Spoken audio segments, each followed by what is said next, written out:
Welcome to Bet On It. I am Kelly Stewart. It is time to keep talking about those bowl games. That's right. Today is Wednesday, December 21st, and we're not including today's bowl game, but we are going to start with tomorrow. And Joe is already being super annoying with his ugly sweater. Thursday, December 22nd through Wednesday, December 28th. Let's bring in Marco and the guy with bells on. This was a really great idea by you. You just couldn't wear red and just be normal. These are my good luck balls. I mean, right? I mean, don't even say it, Marco. That's right. Hey, listen, if it ain't broke, don't fix it, Cal. Here we go. Joe is going to get us booted off YouTube for his ugly sweater. Would you like to go ahead and show everybody what it says? Nope, not until the end. We'll save it. Okay, we're saving that till the end. I asked Marco if he was going to be Marco Claus today, and he wrote back, I don't feel like it. So instead, he is the Grinch. Marco, we're going to start with you. Yeah, this is going to be a really fun show, you guys. We're all fired up because, you know, these bowl games have just been absolutely and utterly atrocious, at least for me thus far. I think I'm 1-6 in my bowl pool, you guys. Like, good thing I'm not betting very many of these with my hard-earned money, but those days will come. Gasparilla Bowl, Wake Forest, -1 versus Missouri. 58.5 is the total here.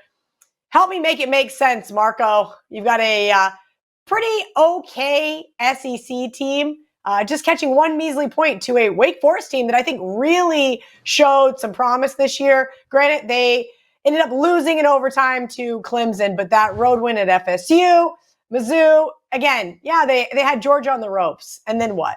Not so great. This line seems rather fishy.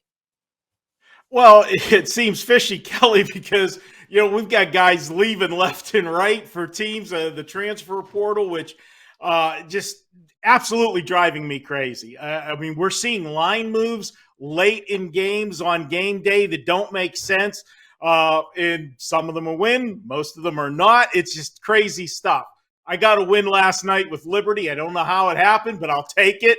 That was one of those ones. You know, we lose a lot of those and, you know, we never forget them. But when you win one like that, you smile and move to the next Which is game. worse, That's Marco?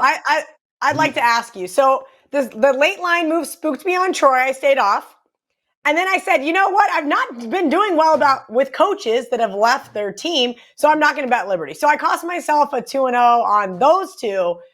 What are we doing here? How are you navigating this? Are you just waiting until it's game like day? walking through a minefield. And you know what you said with the Troy game, that was exactly me. I did the same thing. I was walking in. That was a game on Friday because I was walking into the Westgate to do a radio show, and the game was on in the afternoon. And you know, and everybody, who you got? You got? I said, well, I like this side, but I didn't use it because I couldn't figure out the line move at the end. It spooked me. Yeah, it's crazy. And now you talk at this one today. We're going to talk about Missouri, and on paper, you would think, okay, Missouri's got no shot. Missouri has 3 of their defensive line opt out. 2 of them combined for 16 of their 33 sacks on the season. The offense is going to be without their number 1 wide receiver. He had 56 catches and 846 yards. Okay, so do I want to jump on Missouri? Well, yeah, I'm going to end up there by default because I don't want Wake Forest. Wake Forest couldn't stop anyone over the last 5 games of the season. They were allowing 30 points or more in all 5 games. And Wake Forest Joe made jokes a couple times this year. They were an absolute turnover machine. They had one game where they had 8 turnovers in it. I can't trust this team. I'm going to look for Missouri. We think about the SEC, and granted, when you think about the SEC, you don't think of Missouri as one of those powerhouse teams, late addition to the SEC, but it's a different brand of football. The ACC is a finesse league. I say that all the time about the Pac-12, why I like teams that, you know, Oregon States and the Utahs that are physical type teams. They can have their way with teams. Well, Wake Forest, that defense, I think Missouri is going to be able to run the football down their throat and control this game, even without all the key players that we talked about. I'm going to go ahead, take them 28-24. We'll see come game day if I actually get to the window with my clients on the game. But it's Missouri 28-24. And Kelly, as far as the lines go and the movements, normally we always preach, get the best number, get in early, get the best number. We don't know that right now because there's so many last minute intangibles of people in, out, things that happen and change things that you got to wait till close to game time to make a decision. I don't want to have the trophy we make jokes about closing line value. It doesn't serve you during these bowl games. I'm sorry. No, you're not wrong. And even on the flip side, I've got a couple of friends, including myself, that have opposite trophies. The worst number you could have possibly have gotten. Not fun. Not a fun place to be. Joe Raineri, the Gasparilla Bowl. I know you're excited to tell me about this one. Well, the first thing I want to bring up too, Cal, and you know this, you check out the weather report coming up for this game in Raymond James there in Tampa Bay. Going to be a ton of wind. There's going to be, shall we say, less than ideal conditions that one might think it would be in the Tampa area. So I believe double-digit winds are in store, rain, so it's not exactly going to be ideal conditions. But I think Marco nailed it there. You're talking about a Mizzou defense who only gave up more than 27 points twice this year, and that was to Tennessee and K-State. And both of those, as far as I'm concerned, are much better offenses than what Wake Forest is coming to the table. This has been a fantastic defensive team all year. Now, they lose 2 defensive linemen and their stud safety in the secondary. But I think we already knew that. So I think that was already accounted for in the numbers. I think the biggest line movement here was with the total, which was the most telling of this because it opened up at 63. And where are we down to now? 58.5. I think it was a little inflated to begin with because Mizzou closed the year hitting the over in the last 3 games that they had. So I think there was maybe just a little bit of overvaluing as to what this offense would do. And keep in mind, Mizzou gave up 7 non-offensive touchdowns during this stretch. So that also gave us a little bit of value in the total. But the thing that sealed it for me, you got Mizzou is 8-4 to the under this year, this team, because of the defense and because they're no way going to go up-tempo against Wake Forest. Games and teams that go into bowl season having lost their last 3, or rather teams that have gone over their last 3 games and then into a bowl game, 73, 47, and 1 to the under. I think this was way overvalued at 63. I think given the weather concerns and what we're going to get from this Missouri squad, certainly offensively, I don't think we come close to 60 points here. So I'm on the under in this matchup here. Anything around 58, 58 and a half. I don't think we get there here, Cal. I think it stays under in this one. Joe makes a very good point regarding the weather in Central Florida. Keep an eye on that one because I do think this one is going to continue to tick down. So if you like the under, I would bet it now. Let's take a quick commercial break, but when we come back, it's time for the Guaranteed Rate Bowl. Do you want to bet this college football bowl season alongside Dave Koken and Ralph Michaels? Well, we have you covered. When you look among the list of our handicappers, some are known more for specific sports, and when you mention college football, two that jump out are Dave Koken and Ralph Michaels. Mr. Dave Koken has been the all-time profit leader in college football since he joined Wager Talk, and while the regular seasons have been profitable, his performance in the bowls have been even better, going 45, 22, and 1. That's 67%. Ralph Michaels was a previous general manager of Phil Steele Publications, voting on all significant college football awards, including the Heisman Trophy, before joining Wager Talk. Ralph's run in bowl action has been stellar, going 44 and 20. That's 69%. Our bowl package price will be $199 with the $149 early bird. You can lock in Dave and Ralph's both for only $198, coming out to just $99 each. That's Dave's 68% and Ralph's 69% bowl records, including any 5% best bets released in bowl season for just $198. Access will cover any college football releases from the Bahama Bowl on Friday, December 16th, through the College Football Playoff National Championship game on Monday, January 9th, from both Ralph Michaels and Dave Koken, and include any 5% best bets. So act fast before pricing goes back to regular price. Welcome back to Bet On It Now, the bowl that you've all been waiting for. 2 teams that limped into bowl season. Oklahoma State 3.5-point underdog versus Wisconsin. Yeah, the Guaranteed Rate Bowl, total of 43. Yawn. Joe Raineri, I'll let you have the floor first because this is your team. And it sounds like Gundy Jr. is going to be under center for the Cowboys. Spencer Sanders decided he wanted no more of the quarterback carousel in Stillwater, Oklahoma. Yeah, not just him. Also, one of the biggest parts of their defense there, the middle linebacker, the captain on the defensive side for Oklahoma State, also hit the transfer portal. And listen, Oklahoma State is they're going through a transition now. They've had, from what I understand, what I'm hearing, a pretty decent recruiting period here. Signing day, I think, was earlier today. It began, and some of the names starting to leak out. So they've done a really good job, certainly in that part of the country. But, I mean, look at what this team did offensively down the stretch, that being Oklahoma State.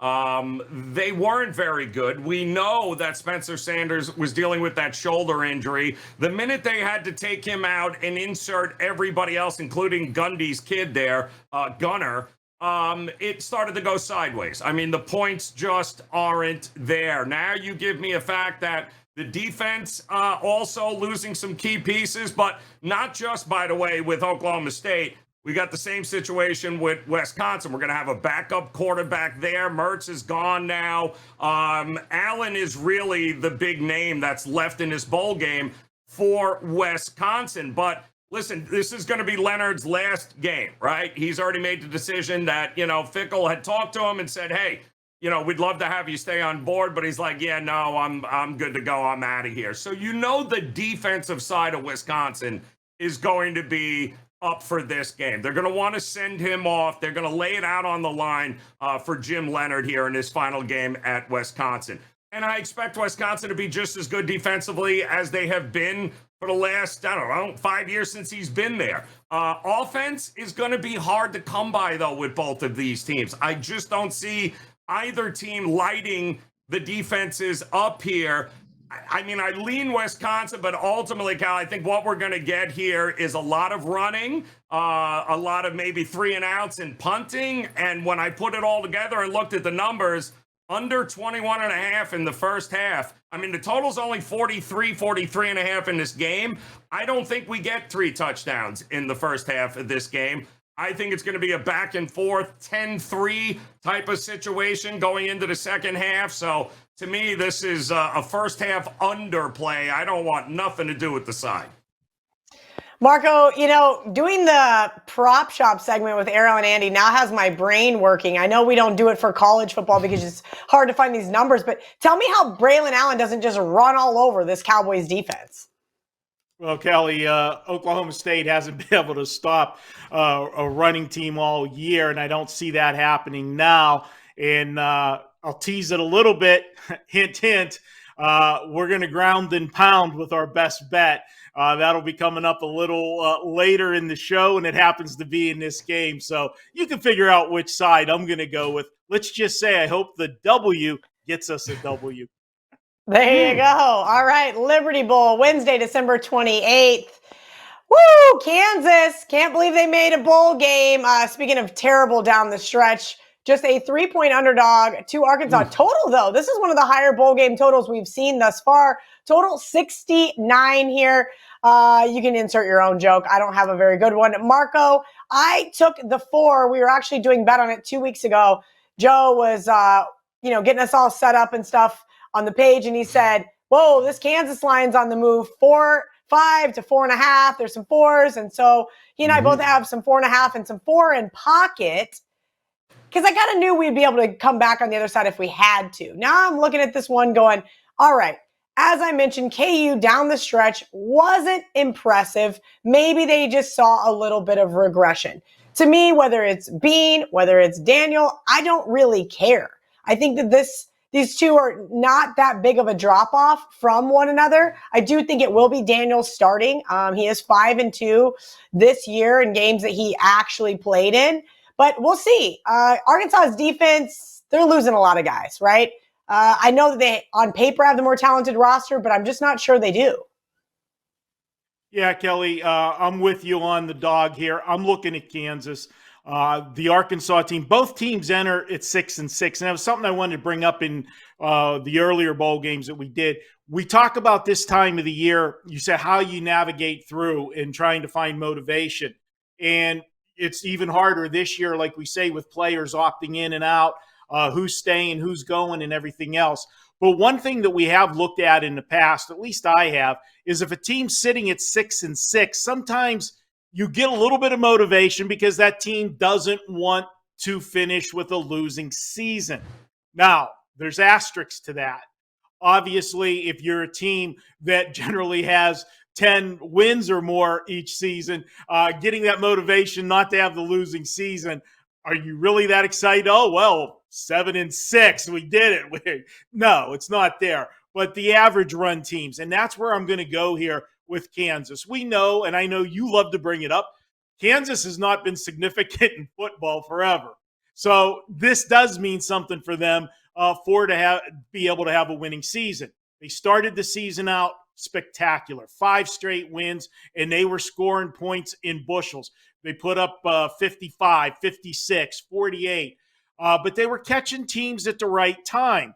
They caught West Virginia the week after the backyard brawl, different things like that. But then the season unraveled, and I go back to one game, and it was the TCU game. TCU was undefeated as well. If I remember correctly, wasn't game day on the same? I mean, when was the first time that it was, 2 undefeated teams, Kansas, that late in the season in football? We made all the jokes. This isn't basketball. Why are they even here, coming for this game? But it was a big deal, and they were in that game. Their quarterback got hurt in that game, and they ended up losing by 7, 38-31. No shame in that loss. But after that, the wheels just fell off this team.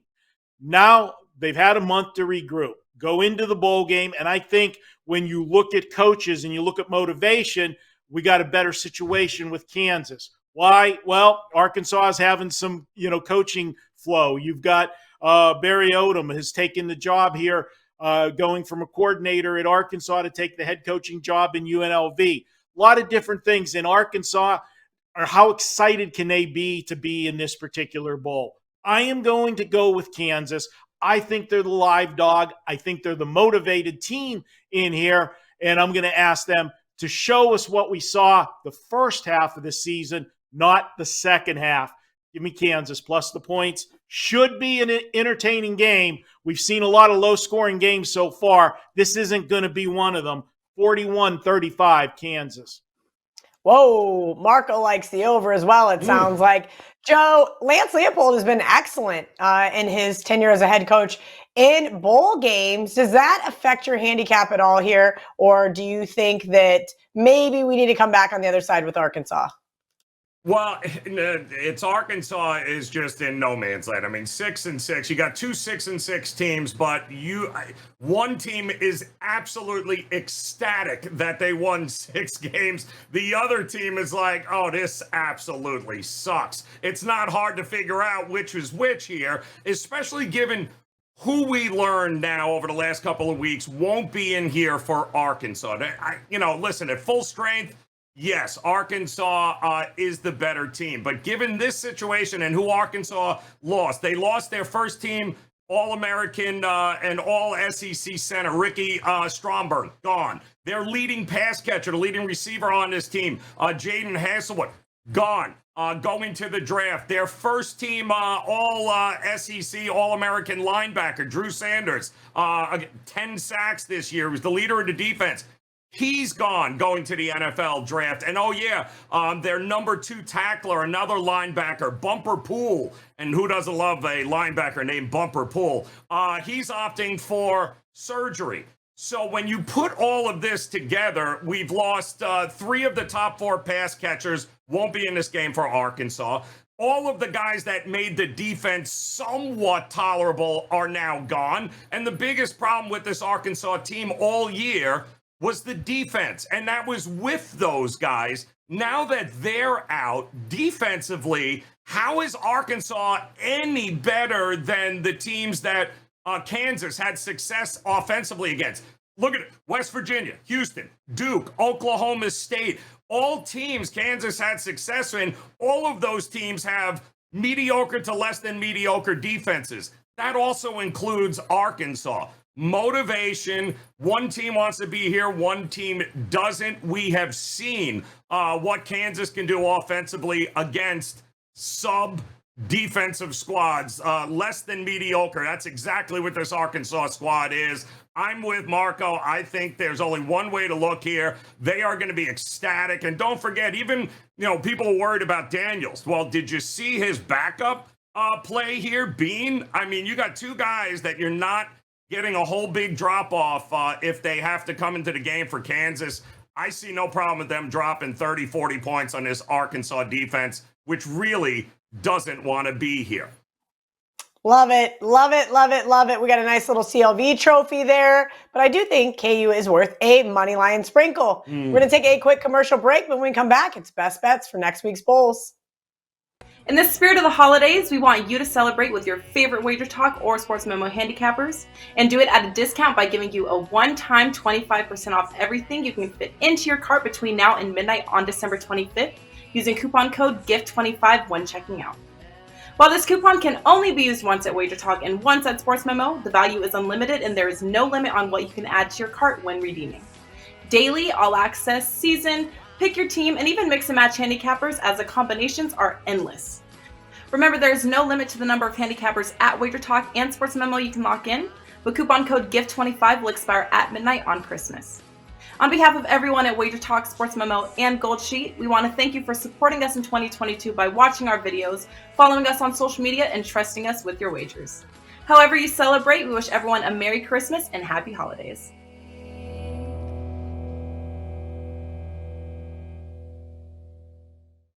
Welcome back to Bet On. It's time for best bets in this next week of bowl season. And as Marco said to start the show, listen, sometimes you're going to get bad numbers during bowl season. And I'm not going to say this is a bad number, but I wish I would have gotten a better number. Again, wanted to get the best of the information here. I'm going to take the 3.5 with Air Force. Now, been talking to Dave Koken a lot during this bowl season. And one of the things he said, Kelly, I'm looking for rushing teams and better defenses. And what are we getting from Air Force? That's right, we're getting both.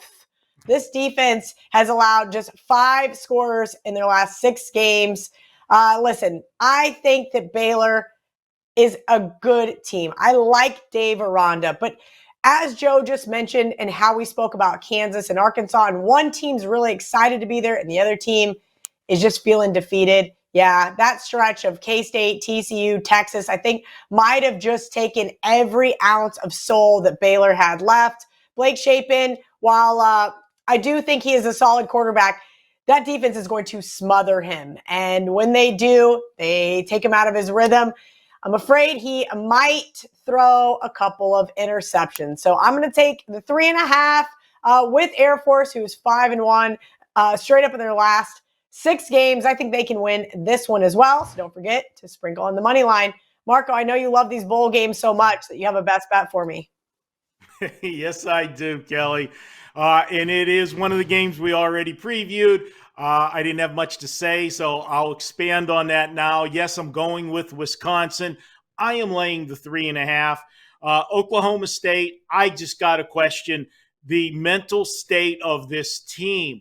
Mike Gundy, he's had success in the bowls. There's no question about it. 6-1 against the spread since 2015 in bowl games.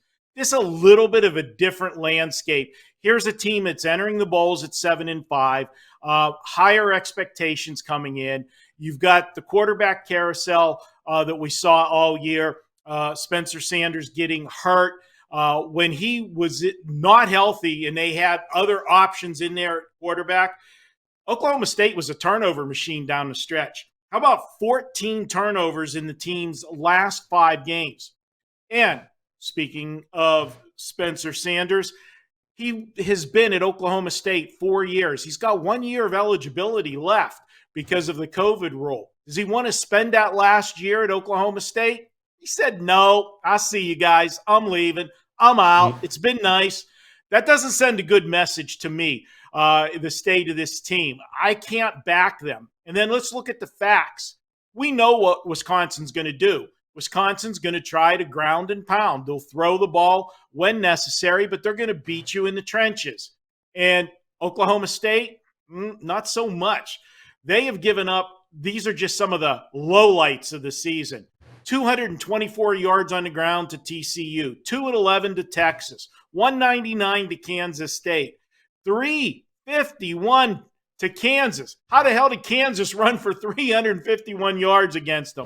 250 against West Virginia in the end of the year when it was a wind-aided game and you knew they were going to do nothing but run the football and they still couldn't stop them.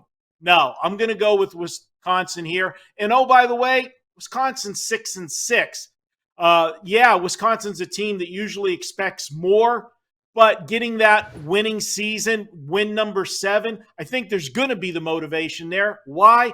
Joe hit on it. The defensive coordinator is taking this team. He's been there for 17 years. He is coaching them in this game. They're going to want to win one for him. He was passed over for the head coaching position. Fickell's taking over, but they're going to play hard for him today, and that's added motivation to get to win number 7 on the season. Give me Wisconsin. I'm laying it 27-17, Wisconsin. Sounds like a snooze fest, just like the Big Ten would like it. Joe, your thoughts on this week in the Bulls, and who is your best bet? Yeah, I'd like to say I can argue with Marco and Wisconsin, but I can't. So, but you weren't going to get me on record betting against some Marco, so I'm still going to stick with the under. But I will say here, I'm going to go to Hawaii. To hell with both of you. If you want to come on. I want to go to the Hawaii Bowl because who doesn't love to go to Hawaii? Well, unless, of course, you live in San Diego because it's pretty much paradise there. But they are heading there to take on Middle Tennessee State coming up this week. And 7, I think, is the number. And this, I think, was a pretty easy decision. If you guys remember, San Diego State with Brady Hoke, the start of the season wasn't great. They had a change at quarterback right after game 5, and they brought this kid in, Maiden, and really it turned the whole season around. Not because they're going to light teams up, they're going to throw for 500 yards a game, but they were so much more competent offensively once it wasn't just handoff left, handoff right, 3 and out. They were really good. And when you look at the season, I don't believe any one of Middle Tennessee's 7 wins came against anybody currently in a bowl game. As a matter of fact, I believe San Diego State beat San Jose State, just had a bowl game, and I believe they also beat Toledo. So they've also been to Hawaii. They were there a year ago to take on the Hawaii team. So it's not a crazy trip from San Diego. There's not a lot of distractions. I think when you put it all together, Middle Tennessee is not going to be able to do anything against the San Diego State defense. Offensively, don't expect a ton of points from them, but I do think San Diego State, Brady Hoke, they're going to go into Hawaii, they're going to have a good time, and they're going to easily beat Middle Tennessee State here. So I got no problem laying the touchdown. I think it's a double-digit win for Hoke and company here with San Diego State. Well, I hope you don't get Brady Hoked because that has happened to me far too many times in his career when laying points with him, similar to our good friend Mario. We're going to take our last commercial break. When we come back, it's time for the recap. Bet On It gets 100,000 plus downloads, views, and listens each and every week across all platforms. From YouTube to Spotify, from Apple TV to iHeartRadio. There's a good chance it's the first time you're tuning in, so an even better chance that if you have not experienced the professional handicappers at Wager Talk and Sports Memo, we want to change that. Whether you are new to sports betting or just tired of the games of the year, and 100-unit locks, we have you covered. As the most popular show on Wager Talk TV, we would like to offer all Bet On It viewers that have not made a purchase at wagertalk.com or sportsmemo.com this special offer. Use coupon code BetOnIt80 and save 80% off any one-day package of $15 or more, up to a 3-day all-access pass, which normally sells for $59. Pay only $3 for a regular price 15 package, only $7 for a 5% top play that normally will cost you $35, or pay under $4 a day when using the coupon on a 3-day all-access pass. So to all first-time users, just use coupon code BetOnIt80 to save 80% off your first ever purchase at Wager Talk or Sports Memo, and welcome to the family. All right, it's time for the recap, the Gasparilla Bowl. Oh my God, you guys. I can't believe I have to do another show with this sweater. Do you want to show the sweater now, or? No, go ahead. We'll do it while you're reading off the recapping. Well, I'm sure our audience would love to see the graphic as well. But okay, just keep sitting there jingling or whatever you're doing. Anyway, Gasparilla Bowl. Missouri +1 for Marco, under 58.5 for Joe. As he mentioned, keep an eye on that weather in Tampa. Guaranteed rate bowl. Joe's going with another under, but this time in the first half. He couldn't bear to bet against his Cowboys. Marco said he doesn't care. That's actually his best bet. Wisconsin -3.5. Looks like we're all on board with the Jayhawks winning the Liberty Bowl. I also like Air Force to beat Baylor. And, well, Joe, I don't know how he's going to do it, but he's going to lay points with Brady Hoke in the Hawaii Bowl. Mary, what does it say? Mary, go f*** yourself. Yeah, Bingo. YouTube's gonna love that sweater. Can't wait. I wish I would have got the memo. From myself, Marco the Grinch, the guy that's over there making an excessive amount of jingling noises, our producers, everybody else who tunes into the show. God, it has just turned into an unmitigated disaster. We love you all. Merry Christmas. Happy Hanukkah. All of the pleasantries. Let's make some money the last few weeks of this bowl season. Let's see, next Wednesday. Are you guys going to make me work next week? I'm going to be in St. Croix, and I have to do the show. Maybe I can get Ariel Epstein to fill in for me. We'll see how I can get that one finagled. That being said, until next Wednesday, let's bet on it.